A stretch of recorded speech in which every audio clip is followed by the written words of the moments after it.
Perkenalkan, nama saya Reniati, mahasiswa Universitas Palangkaraya, jurusan Manajemen Fakultas Ekonomi dan Bisnis. Di sini saya akan memenuhi tugas perkuliahan saya, mata kuliah Bahasa Indonesia. Materi yang saya bawa yaitu hakikat paragraf. Pengertian paragraf itu sendiri merupakan miniatur dari suatu karangan. Syarat-syarat sebuah karangan ada pada paragraf. Memahami seluk-beluk paragraf berarti juga memahami miniatur dari sebuah bangun yang disebut karangan.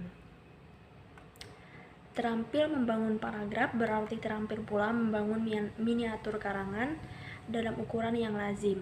Hal ini berarti bahwa paragraf merupakan dasar utama bagi kegiatan karang mengarang.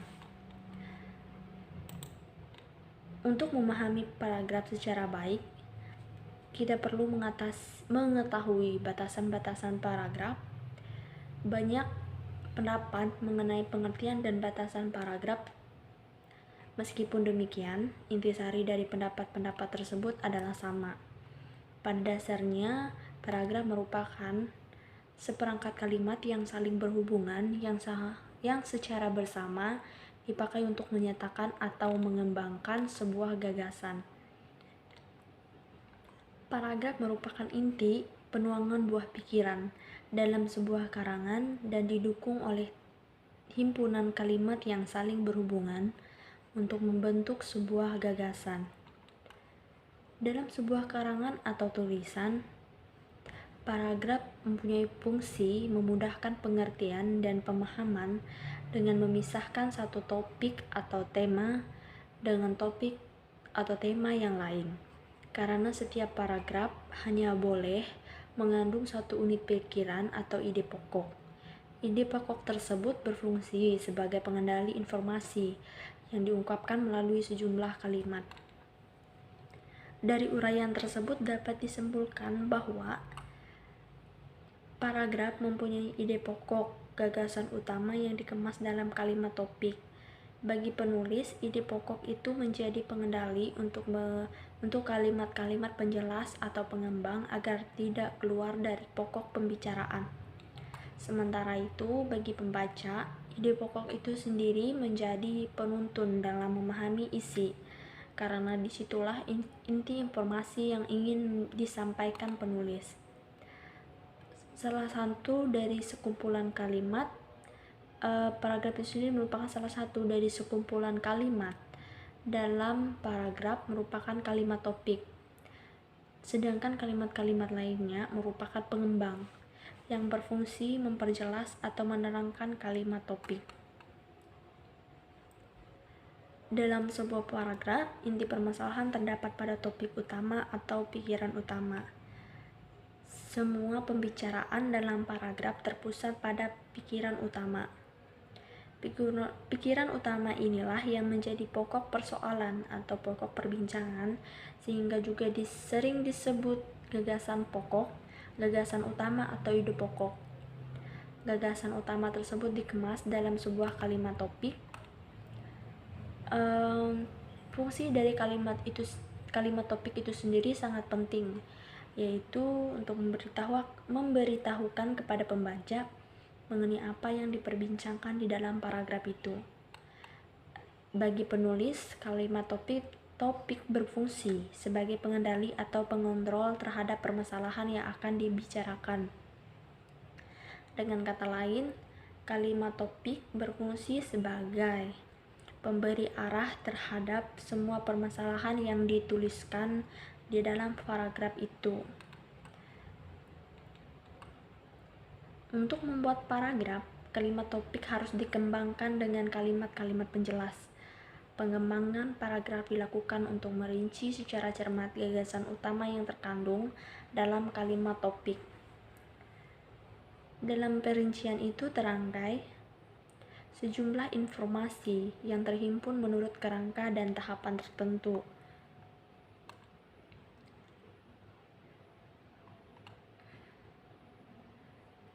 Secara umum, paragraf yang efektif mempunyai ciri-ciri. Yang pertama, mengandung satu gagasan utama yang dijelaskan dengan beberapa pikiran penjelas. Yang kedua, pikiran penjelas yang betul-betul mengandung gagasan utama. Yang ketiga, gagasan utama dan penjelas yang dikemas dalam kalimat yang lugas dan efektif. Yang keempat, yaitu kalimat yang satu berkait serasi dengan kalimat lain dalam sebuah paragraf. Dalam paragraf, tingkat keeratan hubungan antara kalimat pengembang dan kalimat topik berbeda-beda. Ada kalimat-kalimat pengembang yang langsung menjelaskan kalimat topiknya, namun ada pula kalimat pengembang yang tidak secara langsung menjelaskan kalimat topiknya. Kalimat yang langsung menjelaskan kalimat topiknya disebut kalimat pengembang langsung atau kalimat pengembang mayor. Sedangkan kalimat yang secara tidak langsung menjelaskan kalimat topik disebut dengan kalimat pengembang tak langsung atau kalimat pengembang minor.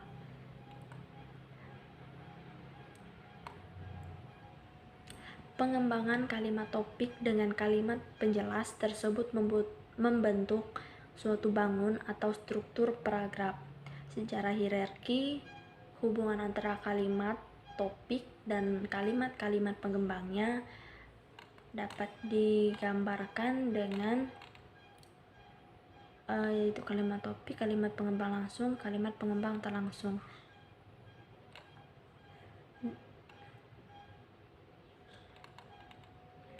Selanjutnya,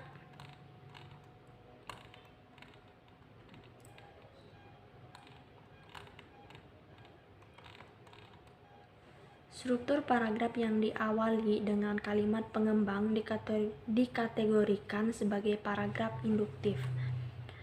Paragraf seperti itu selalu dimulai dengan dari perincian atau pernyataan khusus, kemudian ditutup dengan konklusi dalam bentuk kalimat topik.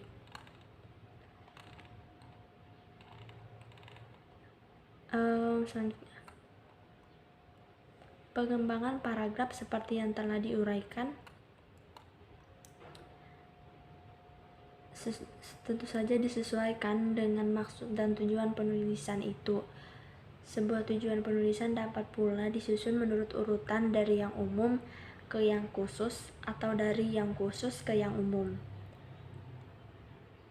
Dalam keseluruhan tulisan itu ada bagian pembuka atau ancang-ancang, bagian isi penjabaran, dan bagian penutup. Pada keseluruhan bagian karangan ada bagian yang tidak kalah penting, yaitu bagian yang memberikan rambu-rambu. Rambu-rambu yang dimaksud adalah penanda hubungan antar bagian yang sangat mutlak, diperlukan untuk membangun suatu paragraf yang baik. Salah satu hal yang mendasar untuk diperhatikan penulis adalah kesatuan paragraf. Kesatuan berkaitan dengan adanya sebuah gagasan utama dan beberapa gagasan tambahan atau penjelas yang mendukung gagasan utama itu. Dalam gagasan tambahan tidak boleh terdapat unsur-unsur atau informasi yang sama sekali tidak berhubungan dengan gagasan pokok. Penyimpangan informasi dari gagasan utama akan menyulitkan pembaca. Jadi semua gagasan tambahan dalam paragraf harus membicarakan gagasan utama. Kesatuan paragraf dapat terpenuhi jika semua informasi dalam satu paragraf itu masih dikendalikan oleh gagasan utama. Dengan kata lain, informasi dalam paragraf itu hanya terfokus pada topik yang dibicarakan. Oleh karena itu, penulis harus selalu mengevaluasi kalimat yang dibuatnya. Sebuah paragraf kadang-kadang mengandung dua gagasan utama. Paragraf seperti itu termasuk paragraf yang tidak baik karena aspek kesatuannya tidak terpenuhi. Jika ada paragraf semacam itu, gagasan utama sebaiknya dipindahkan ke dalam paragraf yang berbeda. Dengan begitu, kesatuan paragraf terpenuhi.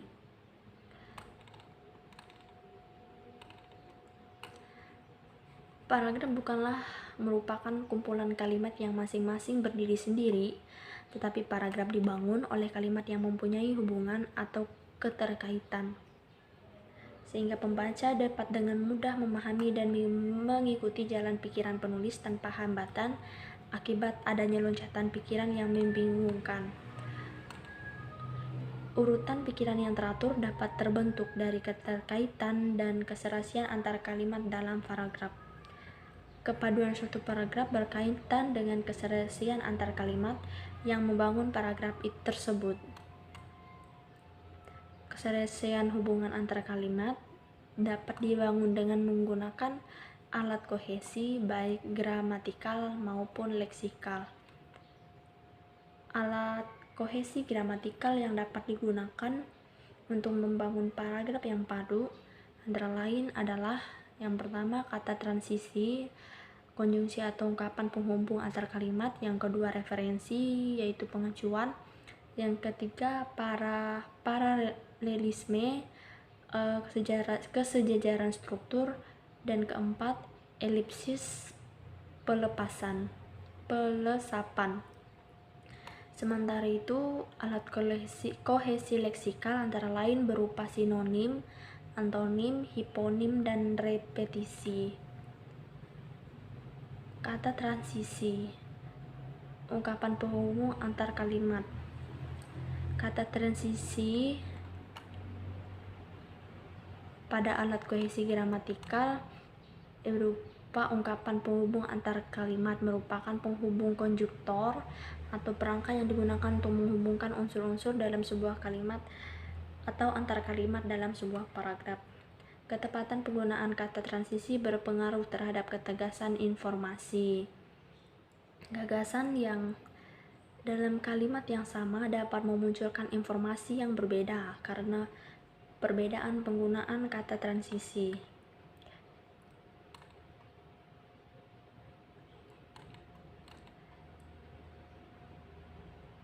Kata transisi atau ungkapan penghubung antar kalimat berupa kata atau frasa yang berfungsi merangkaikan kalimat yang satu dengan kalimat yang lain sesuai dengan jenis hubungan yang ditunjukkan.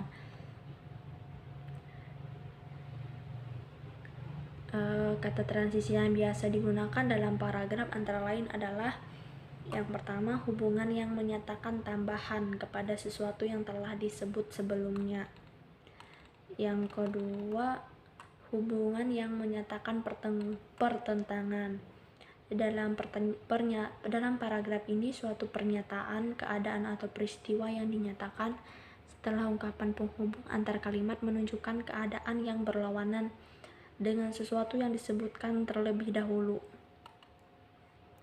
Untuk menghubungkan dua pernyataan yang berlawanan seperti itu, biasanya digunakan kata transisi seperti kata akan, tetapi, namun, bagaimanapun juga, walaupun demikian, sebaliknya, biarpun, dan meskipun demikian. Selanjutnya, hubungan yang menyatakan perbandingan. Dalam hubungan perbandingan ini, suatu keadaan atau peristiwa yang disebutkan setelah ungkapan penghubung antara kalimat merupakan pembanding dari pernyataan, keadaan, atau peristiwa yang telah disebutkan sebelumnya.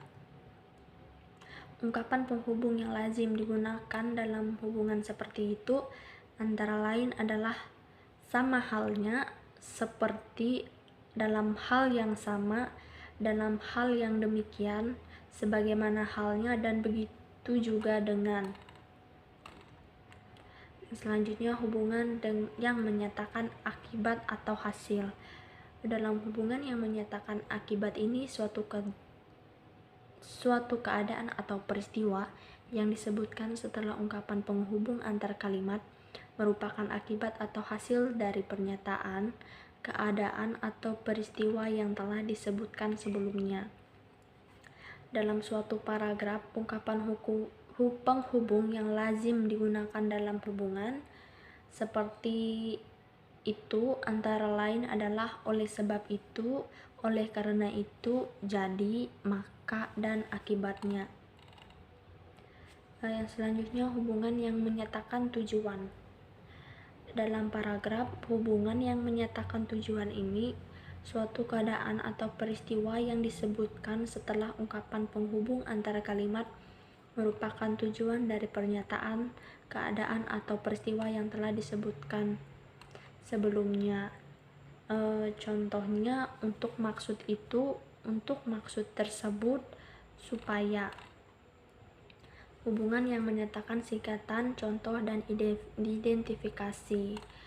Ya, contohnya seperti singkatnya, ringkasnya, seperti sudah dikatakan dengan kata lain, misalnya, yakni, yaitu, dan sesungguhnya. Hubungan yang menyatakan waktu.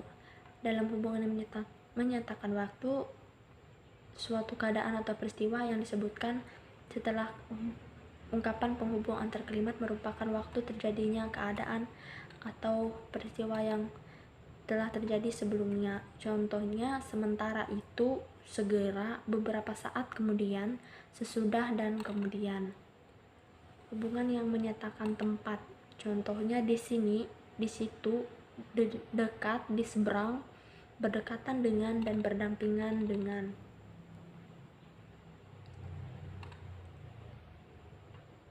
Referensi atau pengacuan merupakan hubungan antara referen dengan lambang yang dipakai untuk mewakilinya.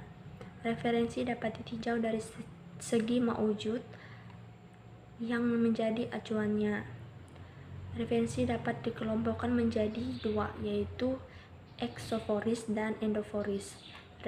Referensi eksoforis adalah pengacuan terhadap maujud yang terdapat di luar teks bahasa, seperti manusia, hewan, alam sekitar, atau suatu kegiatan.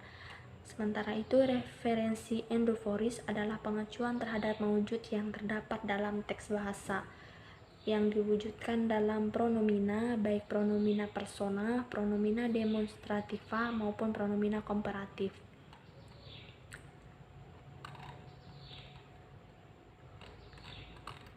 Selanjutnya,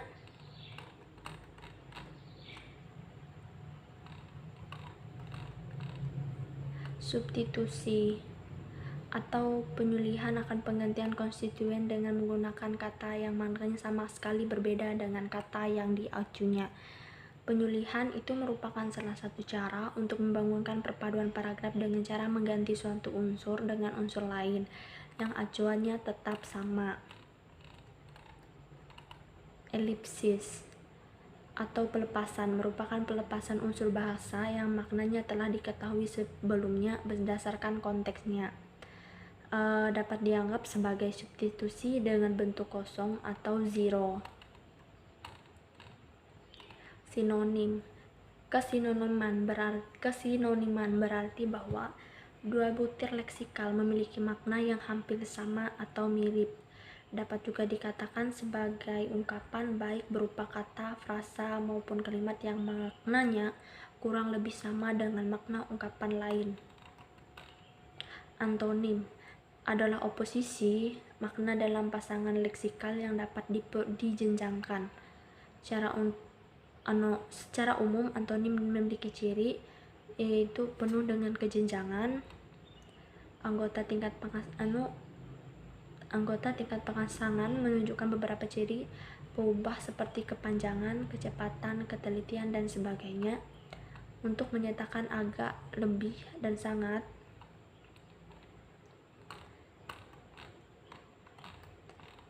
Selanjutnya,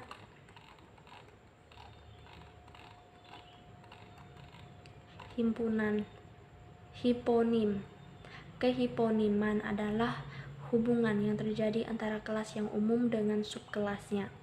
Bagian yang mengacu pada kelas yang umum disebut superordinat, sedangkan bagian yang mengacu pada subkelasnya disebut hiponim. Kehiponiman dapat dikatakan sebagai hubungan makna leksikal yang bersifat hierarkis antara suatu konstituen dengan konstituen lainnya. Hubungan hiponim dapat berupa superordinat dari superordinat yang lain, atau hiponimi bertingkat. Kemeroniman merupakan konsep yang mengacu pada hubungan bagian seluruh seperti hubungan antara pohon, akar, batang, dahan, dan ranting. Repetisi atau perulangan adalah penyebutan kembali suatu unit leksikal yang sama yang telah disebut sebelumnya. Perulangan dapat berupa perulangan kata, frasa, atau klausa. Di samping itu juga terdapat perulangan sebagian dan perulangan seluruhnya. Kelengkapan dan ketuntasan merupakan salah satu syarat paragraf yang baik. Aspek kelengkapan ini terpenuhi jika semua informasi yang diperlukan untuk mendukung atau menjelaskan gagasan utama sudah tercakup. Keruntutan. Sebuah paragraf dikatakan runtut jika uraian informasi disajikan secara urut. Tidak ada informasi yang melompat-lompat sehingga pembaca lebih mudah mengikuti jalan pikiran penulis. Konsistensi atau sudut pandang adalah cara penulis menempatkan diri dalam karangannya. Dengan kata lain, sudut pandang dapat diartikan sebagai cara penulis atau pengarang menempatkan dirinya terhadap cerita atau karangan, atau dari sudut mana penulis memandang ceritanya.